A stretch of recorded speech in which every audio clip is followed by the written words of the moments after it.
दोस्तों, आप सुनना शुरू कर चुके हैं जज्बातों का जहां विद जावेद अख्तर।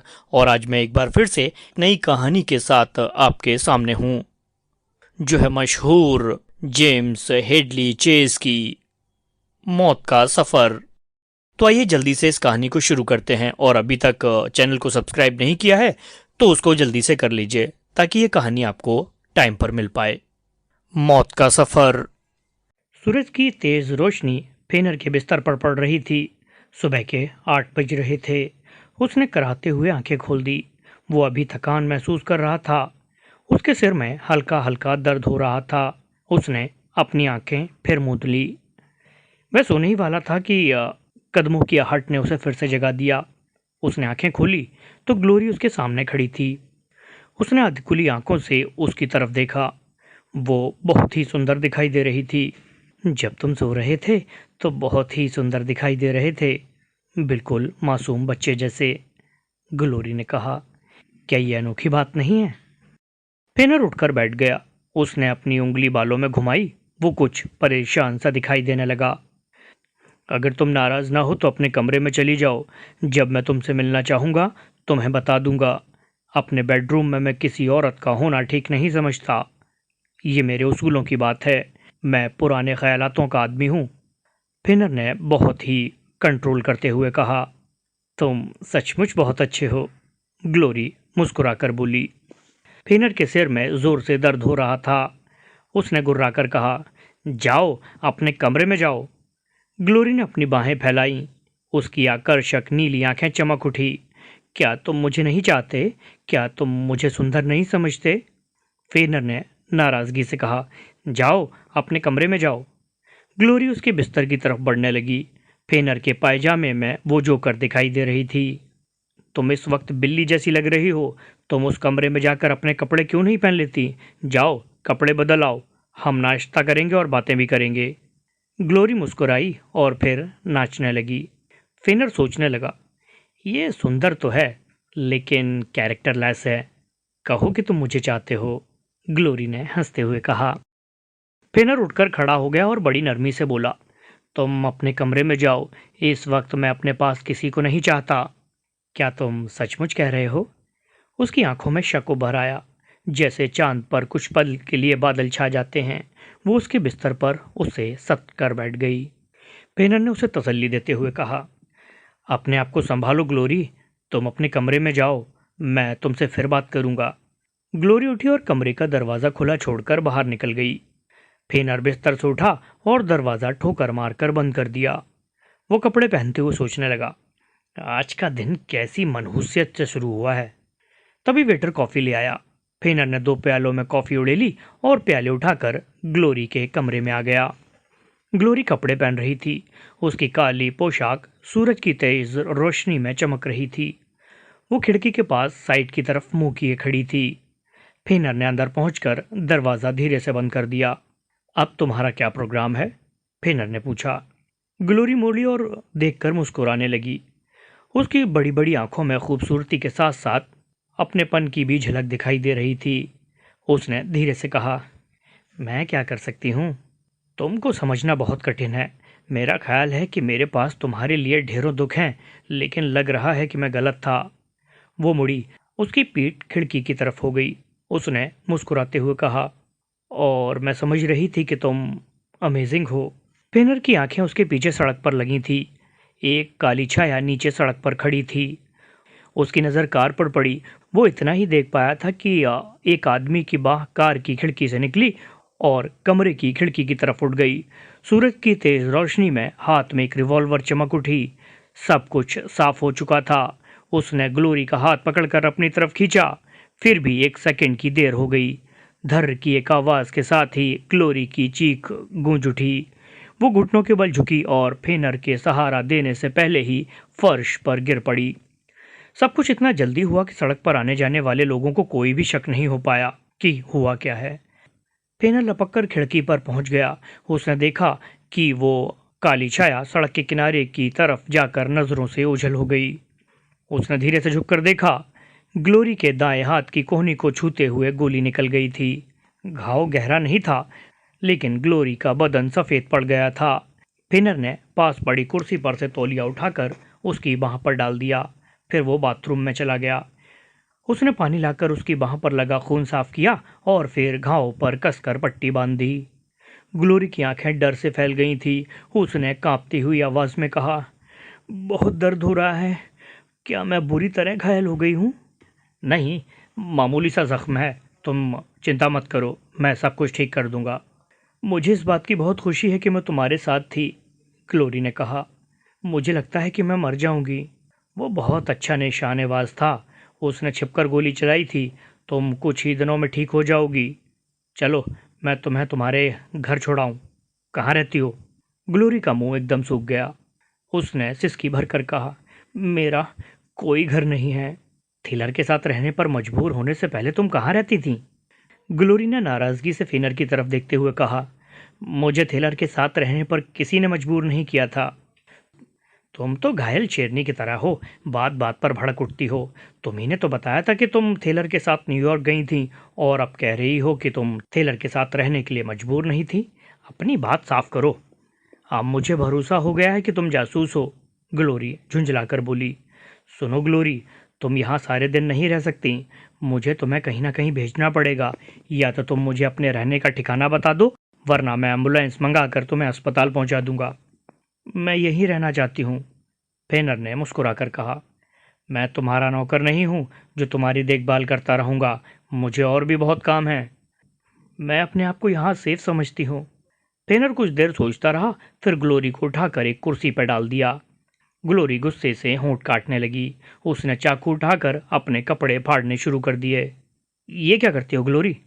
फेनर ने उसके हाथ से चाकू छीनकर दूर फेंक दिया और उसे उठाकर फिर बिस्तर पर डाल दिया।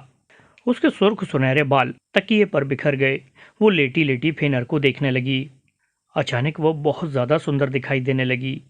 उसने फेनर की तरफ देखते हुए बहुत ही भावुक आवाज में कहा, मुझे खुशी चाहिए। कहीं और ट्राई करो, बाहर बहुत से मिल जाएंगे। फेनर ने सिर झटक कर जवाब दिया। उसने अपनी दोनों बाहें फेनर की तरफ फैला दी। प्लीज, मैं तुम्हारे रहने का इंतजाम करने जा रहा हूँ, फेनर ने उसके ऊपर चादर डालते हुए कहा और सीढ़ियों से नीचे उतर गया। होटल के मैनेजर ने अब बड़े सम्मान से उसका स्वागत किया। फेनर ने मुस्कुराकर कहा, मेरी गर्लफ्रेंड के साथ एक छोटा सा एक्सीडेंट हो गया है। वो बिस्तर में पड़ी है। मैं चाहता हूँ तुम उसके लिए एक स्लीपिंग सूट मंगवा दो। उसका बिल मेरे पास भेज देना। होटल मैनेजर ने गंभीर होकर कहा, यह हमारे होटल के नियमों के खिलाफ है। मैं भी जानता हूँ ये नियम के खिलाफ है, लेकिन तुम्हें शायद ये नहीं पता कि मेरी गर्लफ्रेंड बहुत ही बेहतरीन डांसर है। ठीक है, मैं मंगवाई देता हूँ, होटल मैनेजर ने कहा। होटल मैनेजर के ऑफिस से निकलकर फेनर एक टेलीफोन बूथ में चला गया। उसने कॉल्स के होटल का नंबर डायल करके ब्यूसी को फोन पर बुलाया। सुनो ब्यूसी, तुम्हारे पास मेरे लिए काम है। अच्छा काम है, जैसा तुम चाहते हो। मेरे होटल में आ जाओ। एक बंदूक या रिवॉल्वर अपने साथ लेते आना, फेनर ने कहा। रिसीवर क्रेडल पर रखकर वो एक बार में चला गया और खाना मंगवा कर खाने लगा। उसने सोचा कि सारे काम निपटाने के बाद ही पीना ठीक रहेगा। अचानक खाना खाते खाते उसे कुछ याद आ गया। उसने अपना बटुआ निकाला और जब उसने खोला तो उसकी आंखें गुस्से से लाल पड़ गईं। उसके पर्स में सारे रुपए और कागजात दाईं ओर रखे थे। उसे अच्छी तरह याद था कि कुछ रुपए और कागजात दाईं ओर थे और कुछ बाईं ओर थे। उसने बड़ी सावधानी से कागज देखे और रुपए गिने। कोई भी चीज गुम नहीं हुई थी, लेकिन उसमें क्यूरली का एक फोटो नहीं था। उसने पर्स को फिर बड़ी सावधानी से देखा। क्यूरली का फोटो वास्तव में नहीं था। उसने पर्स वापस जेब में रख लिया और खाना खाने लगा। जब वो सो रहा था तब उसके कमरे में कोई आया था। वो ग्लोरी के आने से पहले आया था। इसका मतलब है कि किसी ने उसके लाइसेंस के कागजात देखने की कोशिश की थी।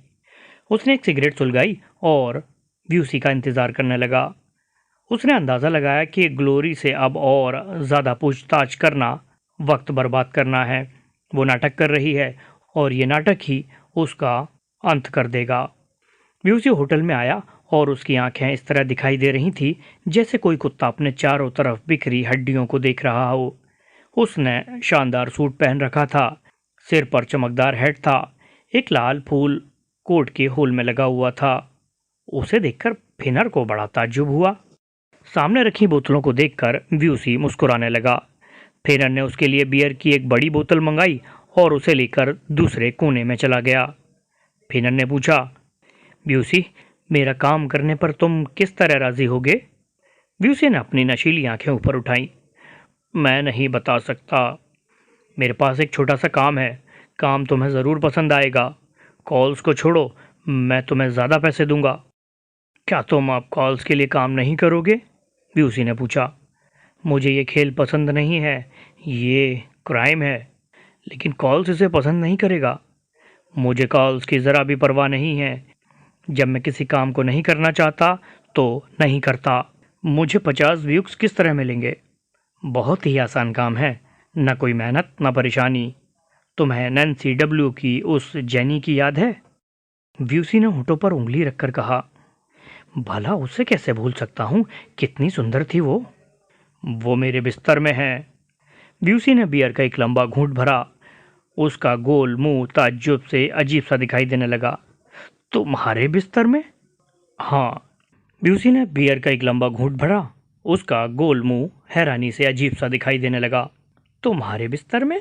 हाँ। तुमने उसके लिए कितना खर्च किया है? मैं चाहता हूँ लेकिन खर्च नहीं कर सकता। व्यूसी ने दुख भरे आवाज में कहा और फिर जैसे उसे भरोसा ना हुआ हो उसने पूछा, क्या ये सच है? हाँ व्यूसी, ये सच है। मैंने उससे जाने के लिए कहा लेकिन वो नहीं गई। व्यूसी ने बियर की बोतल मेज पर रखते हुए कहा, मुझे बताओ ये किस तरह हुआ? फिनर ने सोचा, अब इससे काम की बात की जाए। उसने गंभीर होकर कहा, पूरी डिटेल में जाने की ज़रूरत नहीं है व्यूसी। किसी आदमी ने उस पर रिवॉल्वर से गोली चलाई थी। उसके गोली लग गई है। वो आदमी उसे ख़त्म करने के लिए यहाँ फिर आ सकता है। इसलिए मैं चाहता हूँ कि तुम रिवॉल्वर लेकर उसकी निगरानी करो ताकि हमलावर अपने मकसद में कामयाब ना हो सके। क्या तुम इस काम के लिए 50 क्यूब्स दोगे? ये तो बहुत ज़्यादा हैं, फिनर ने उदास आवाज़ में कहा। मैं तो मजाक कर रहा था। इस काम को तो मैं बिना कुछ लिए ही करूँगा। हो सकता है कि वो मुझसे इम्प्रेस हो जाए। आओ, तुम्हारा इंट्रोडक्शन करा दूँ, फिनर ने उठते हुए कहा। तुम दरवाजे के बाहर ही बैठे रहना। ऐसी औरतें इस काम में देरी नहीं करती। हो सकता है तुम्हारी मनोकामना पूरी हो जाए। फिनर भी उसी को साथ लेकर सीढ़ियों की तरफ चल दिया। उसने दरवाजे पर दस्तक दी और अंदर चला गया। ग्लोरी गुलाबी स्लीपिंग सूट पहने बिस्तर में लेटी हुई थी। बहुत ही सुंदर है ये सूट। क्या ये तुमने पसंद किया था? ग्लोरी ने मुस्कुराते हुए कहा। मैं तुम्हारे लिए एक बॉडीगार्ड लाया हूँ। ये तुम्हारी हिफाजत करेगा। इसका नाम ब्यूसी है। फिनर ने उसके सवाल को अनसुना करते हुए कहा। ग्लोरी ने हैरानी से ब्यूसी की तरफ देखा। वो उसे देखते ही चंचल उठी। उसने कहा, आओ ब्यूसी, एक प्यारी औरत से मिलो। ब्यूसी दरवाजे में ही खड़ा था। ये आदमी बाहर बैठेगा और तुम्हारी हिफाजत करेगा। इसके लिए ये जो कुछ चाहेगा मैं दूंगा। वो ब्यूसी को कमरे से बाहर ले गया। उसने बाहर निकलते निकलते ग्लोरी से कहा, मुझे एक ज़रूरी काम है। मैं लौटकर तुमसे बात करूंगा। जब तक ग्लोरी कुछ कहती, फिनर दरवाजे से निकल गया। उसने बाहर ब्यूसी से कहा, ब्यूसी, इस दरवाजे पर नज़र रखना। ये काम मजाक नहीं, समझे? तुम चिंता मत करो रोज़, ब्यूसी ने आश्वासन दिया। फिनर सीढ़ियों से उतरकर सड़क पर निकल गया। होटल में से कुछ दूर निकलकर फिनर एक टेलीफोन बूथ में घुस गया। उसने फेडर हॉस्किस का फ़ोन नंबर मिलाया और रिसीवर कान से लगाकर खड़ा हो गया। थोड़ी देर बाद हॉस्किस से बात कर रहा था। हॉस्किस ने गुस्से भरी आवाज़ में कहा, क्या तुम वही आदमी हो जिसने मेरी बोट पर बम फेंका था? ऐसा मत सोचो, वो कॉल्स का आदमी था। कॉल्स अपने साथियों से काम लेना बहुत अच्छी तरह जानता है। वो मॉडर्न ख्यालों का है। जाहिर है वो जहर खा ले, इसलिए जल्दी करो। हॉस्किस ने एक लंबी सांस भरी। मुझे काले रंग की बड़ी सेडिन कार के बारे में पता लगाकर बताइए। उसका नंबर 38577 है। तुम यहाँ आ जाओ, यहाँ किसी चीज़ की कमी नहीं है। मैं तुमसे इस बारे में बात करना चाहता हूँ, हॉस्किस ने कहा। फिनर ने कंधे उचकाए और बूथ के गंदे शीशे से सड़क पर नज़र डालते हुए बोला, मैं अंडर कवर रहकर ये खेल खेल रहा हूँ। मैं तुम्हारे यहाँ आकर अपने आप को जाहिर नहीं करना चाहता। हम कहीं और मिलने का वक्त तय कर लेंगे। खैर, इस बारे में तुम्हारा क्या ख्याल है? हॉस्किस ने कहा। 1 मिनट होल्ड करो। फिनर टेलीफोन बूथ की दीवारों पर सफ़ेद पेंटिंग किए कई तरह के विज्ञापनों को देखने लगा। हॉस्किस ने थोड़ी देर बाद कहा, तुमने जिस कार के बारे में पूछा था उसका पता लग गया है। वो कार है हैरी थेलर की। फेनर की आंखें हैरानी से फैल गईं। हो सकता है ये उसी की कार हो। इस शहर में स्मेक की बहुत सी कारें हैं, लेकिन वो कार हैरी थेलर की ही है। अच्छा, एक बात बताओ, अगर मैं किसी तरह कॉल्स और उसके आदमियों को पकड़वाऊं तो क्या तुम इस काम को कर सकोगे? फेनर ने पूछा। क्यों नहीं कर सकता? हॉस्किस ने कहा। मैं चाहता हूं कि थेलर के बारे में पूरी पूरी जानकारी हासिल की जाए और ये पता लगाया जाए कि ग्लोरी लीडलर नाम की लड़की कौन है। उसके साथ ही उसकी बिछड़ी हुई बहन मैरिन डिले के बारे में पता किया जाए। लीडलर ग्लोरी के पति का नाम था। वो नोलिन कौन है, उसके बारे में भी पता लगाना ज़रूरी है। इनके बाद रह जाती है क्यूरली, जो नाइटेंगेल फ्यूनरल पार्लर में काम करती है। मैं ये जानना चाहता हूँ कि थेलर के साथ उसका क्या रिलेशन है। होस्किस हैरान रह गया। उसने कहा, इतनी सारी जानकारी हासिल करने के लिए बहुत पैसा खर्च करना पड़ेगा। तुम्हारे डिपार्टमेंट का क्या नुकसान होगा अगर ये सारी जानकारियाँ तुम हासिल कर लोगे? हो सकता है कि इन जानकारियों को हासिल करने के बाद तुम्हें कॉल्स और 5 CS के षड्यंत्रों के अड्डे के बारे में कोई इम्पोर्टेंट चीज़ हासिल हो जाए। ओके, मैं ये काम कर लूँगा, लेकिन इसमें वक्त लगेगा। कितना भी वक्त लगे, मुझे जन्म से लेकर अब तक की सारी जानकारी चाहिए, एक एक बात की फुल डिटेल। ठीक है। फेनर रिसीवर क्रेडल पर रखकर टेलीफोन बूथ से बाहर निकल आया। उसने रुमाल निकालकर अपने हाथ साफ किए और ड्यूबल स्ट्रीट की सीध में चल दिया। उसका दिमाग बड़ी तेजी से काम कर रहा था। वो सोच रहा था वो गाड़ी थेलर की थी, और इसी के साथ उसके दिमाग में एक नया ख्याल कौंध उठा। इस सारे केस में कुछ बातें बहुत ही मज़ेदार थीं। ग्लोरी लीडलर 5 तरह से खेल खेल रही थी। वो सोचने लगा, क्या ग्लोरी का कॉल्स के साथ कोई रिलेशन है? उसकी बहन ने कहा था कि वो 12 चीनियों से क्या चाहती है। अगर वो लेटर ग्लोरी ने नहीं लिखा तो किसने लिखा था? असल में वो लेटर ही एक ऐसी कुंजी थी जिसके साथ सारी बातें लगी हुई हैं। उससे लेटर लिखवाने का मकसद ये था कि सारी बातें खुल जाएं। लेटर किसी ने लिखा है।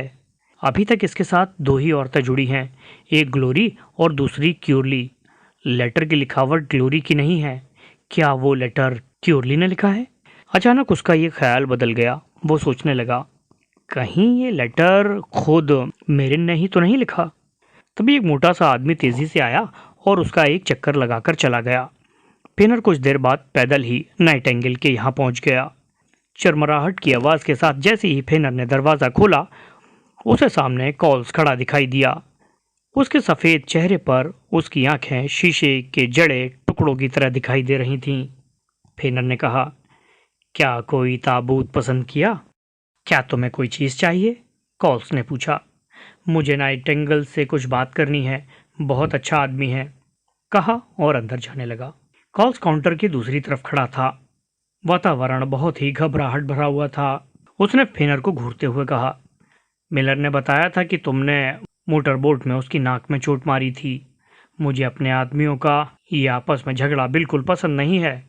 मिलर हर बार कोई ना कोई गलती कर बैठता था, और रिजर को तुम्हारा काम पसंद नहीं है। इसमें हैरानी की कोई बात नहीं, मेरे और रिजर के विचार ही नहीं मिलते। हो सकता है कि तुम मेरे लिए काम करो। कॉल्स ने अपने नाखूनों को देखते हुए कहा, मैं वही काम कर सकता हूँ जो मेरे लायक हो। कॉल्स ने अपने हाथ मरोड़े। वो उसके मुस्कुराने का एक ढंग था। तुम अपनी पसंद का एक ताबूत छांट लो, यही तुम्हारी आखिरी इच्छा होगी। इसके बाद तुम्हें ख़त्म कर दिया जाएगा। फिनर अब उसके बिल्कुल नज़दीक आ गया था। उसने कड़ी उपेक्षा और व्यंग भरे अंदाज में कहा, मतलब ये कि कोई एक्सीडेंट या ऐसा ही कुछ होगा? तुम्हें हमारे बारे में बहुत सी जानकारी हो गई है। तुम पुलिस को इन्फॉर्मेशन दे सकते हो। मैंने अपना ऑफिस बदल दिया है। तुम बहुत कुछ जान गए हो, लेकिन तुम्हें पता नहीं कि हम अपनी नाव और निशानी कहाँ रखते हैं। मैं ऐसा कोई काम नहीं करूँगा, ये तो जानबूझकर फंसने जैसा होगा। कॉल्स अपनी टाई ठीक करते हुए बोला, मैं ऐसी बातों की परवाह नहीं करता जैसी तुम सोचते हो। ये कहकर कॉल्स मुड़ा ही था कि फेनर उसके सामने पहुंच गया और उसे रुककर बोला, मैं ये तुम्हें दिखाना चाहता हूं कि तुम्हारी हैसियत और शक्ति क्या है। फेनर ने उसके सिर में टक्कर मारी और फिर उसे उठाकर सीने के बल नीचे गिरा दिया। उसने जोर से चोट नहीं मारी, लेकिन उसके पैरों में जोर की ठोकर मारी। कॉल्स अपनी कोहनी के बल गिरा। उसके मुंह की सफेद मुलायम स्किन से खून झलक आया था। फेनर ने उसके दांतों पर ठोकर मारते हुए कहा, अब तुम ये जान लो कि मैं अपनी मौत के बारे में सोचने वाले के लिए देर नहीं करता हूँ। ये बात मुझे नर्वस कर देती है। अगर तुमने मेरे खिलाफ कुछ करना है तो कोशिश करके देख लो। मेरा अंदाज़ा है कि तुम ज़रूर करोगे, लेकिन तुम्हें कामयाबी नहीं मिलेगी। कॉल्स धीरे से उठ खड़ा हुआ और अपने चेहरे पर हाथ फेरने लगा। अब घर जाओ, थोड़ी सी शराब ज़रूर पी लेना, तुम्हें उसकी सख्त ज़रूरत है, फेनर ने कहा। कॉल्स बिना एक शब्द कहे बाहर चला गया। ये बहुत बुरा हुआ रोज़, नाइटिंगेल ने कहा। काफ़ी देर तक फेनर उसी तरह खड़ा रहा। उसे पता नहीं चला कि उसके चेहरे पर पसीने की बूंदें मोतियों की तरह चमक रही हैं। तुमने उसे पकड़ा क्यों नहीं जब उसने तुम्हारे साथ बुरा बर्ताव किया था, फेनर ने नाराजगी से कहा। उसका तुमसे कोई मतलब नहीं है, नाइटिंगेल ने अपने सफ़ेद दांत दिखाते हुए कहा। चुप रहो, तुम्हें उसके मुंह पर थप्पड़ मारना चाहिए था। वो इस तरह बात कर रहा था जैसे बादशाह हो, फेनर ने कहा। तुम उसके साथ कितने दिनों से हो? नाइटिंगेल ने कमरे में चारों तरफ हाथ घुमाकर उदास होकर कहा, ये जो कुछ भी है सब उसी का है, फेनर ने कड़क कर कहा। क्यों, तुम्हारा कुछ नहीं है? नाइटिंगेल ने कहा। मैं तो जिंदा हूँ, मेरा कुछ नहीं है। नाइटिंगेल ने 2 छोटे कदम उसकी तरफ बढ़ाए और फेनर की ठोड़ी पकड़कर पीछे को धक्का मारा। लेकिन नाइटिंगेल जैसा आदमी जिसकी हड्डियों में दम नहीं, उसके धक्के का फेनर पर क्या असर पड़ता। वो चट्टान की तरह डिग खड़ा रहा। तुम पूरी तरह मेरे दबाव में हो, इसे मत भूलो रोज, नाइटिंगेल ने कहा और तेजी से उसकी जेब की तरफ झपटा। फेनर ने उसे पहले धक्का दिया। नाइटिंगेल घुटनों के बल गिर पड़ा और एक और को लुढ़क कर उसने जल्दी से रिवॉल्वर निकाल लिया। फेनर ने झपट कर उसकी कलाई पकड़ ली और झटका मारा। रिवॉल्वर कारपेट पर जा गिरा। फेनर ने घूमकर उसके कोट का कॉलर पकड़ लिया। मैं कहता हूँ उसे भूल जाओ, फेनर ने नाइटिंगेल को घूंसा मारकर कहा। तुम्हें मुझ पर आज भरोसा नहीं, लेकिन एक दिन तुम भरोसा करने पर मजबूर हो जाओगे। मैं तुमसे किसी औरत को लेकर झगड़ा नहीं करना चाहता। तभी फेनर को अपने पीछे किसी के आने का एहसास हुआ। उसने मुड़कर पीछे देखना चाहा, लेकिन तभी एक हाथ उठा और उसके सिर पर कोई चीज आ गिरी। फेनर की आंखों के आगे अंधेरा छा गया और फिर वो किसी बेसहारा खंबे की तरह धड़ाम से फर्श पर जा गिरा। फेनर जिस कोठरी में पड़ा था उसमें एक तार से छत से लटके हुए बल्ब की रोशनी फैली हुई थी। उसने इधर उधर नजरें घुमाकर देखा। उस कमरे में कोई खिड़की नहीं थी। उसने आंखें मूंद ली और प्रेजेंट सिचुएशन पर विचार करने लगा। उसने देखा कि उसके हाथ चारपाई की पट्टियों से बंधे थे। वो मुड़ नहीं सकता था। उसने मुड़ने की बहुत कोशिश की, लेकिन उसे कामयाबी नहीं मिली। उसने देखा उसे पुराने तरीके से बांधा गया है। कोठरी में उस चारपाई के अलावा और कुछ नहीं था। फर्श पर तंबाकू की राख और सिगरेट के टुकड़े पड़े थे। अखबारों के ढेर सारे टुकड़े इधर उधर बिखरे हुए थे। कमरा सड़ान से भरा हुआ था। फिनर ने अपने हाथों को खोलने की कोशिश नहीं की। वो आराम से लेटा रहा। छत से लटके बल्ब की रोशनी से बचने के लिए अपनी आंखें बंद कर ली।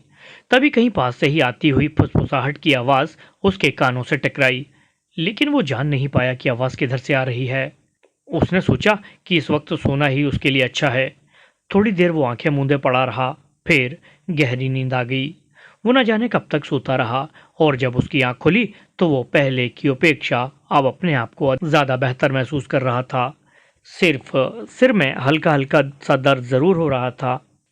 तभी उसने ताला खुलने और फिर ठोकर मारकर दरवाज़ा खोलने की आवाज़ सुनी। आने वाले की हरकतें देखने के इरादे से उसने अपनी आंखें फिर मूंद ली।